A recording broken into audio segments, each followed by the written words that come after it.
بسم الله الرحمن الرحيم. يا أيها النبي إذا طلقتم النساء فطلقوهن لعدتهن وأحصوا العدة واتقوا الله ربكم لا تخرجوهن من بيوتهن ولا يخرجن إلا أن يأتين بفاحشة مبينة وتلك حدود الله ومن يتعد حدود الله فقد ظلم نفسه لا تدري لعل الله يحدث بعد ذلك أمرا فإذا بلغن أجلهن فأمسكوهن بمعروف أو فارقوهن بمعروف وأشهدوا ذوي عدل منكم وأقيموا الشهادة لله ذلكم يوعظ به من كان يؤمن بالله واليوم الآخر ومن يتق الله يجعل له مخرجا ويرزقه من حيث لا يحتسب ومن يتوكل على الله فهو حسبه إن الله بالغ أمره قد جعل الله لكل شيء قدرا واللائي يئسن من المحيض من نسائكم إن ارتبتم فعدتهن 3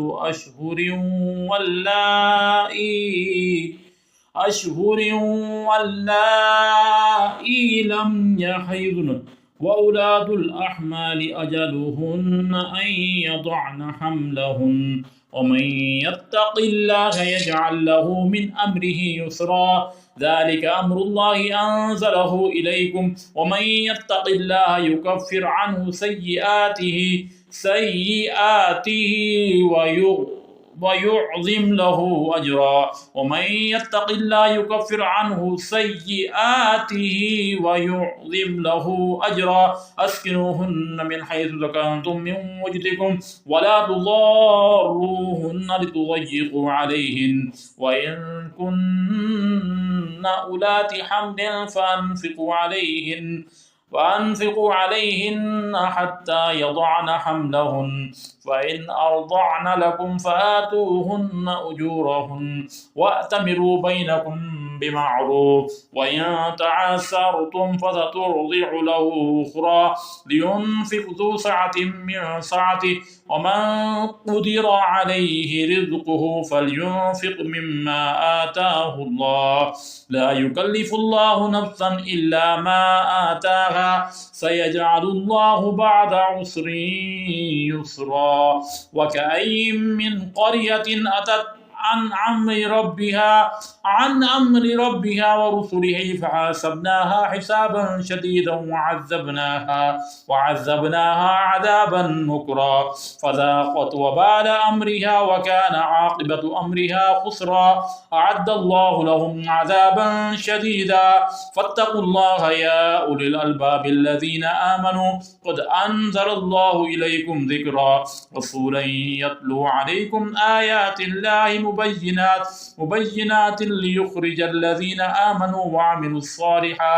وعملوا الصالحات من الظلمات إلى النور ومن يؤمن بالله ويعمل صالحا يدخله جنات تجري من تحتها الأنهار خالدين فيها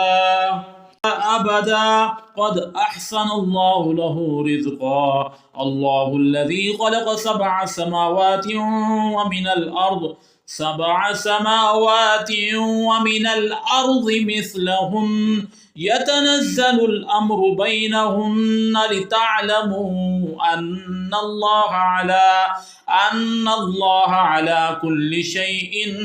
قدير وأن الله قد أحاط بكل شيء علما صدق الله العظيم.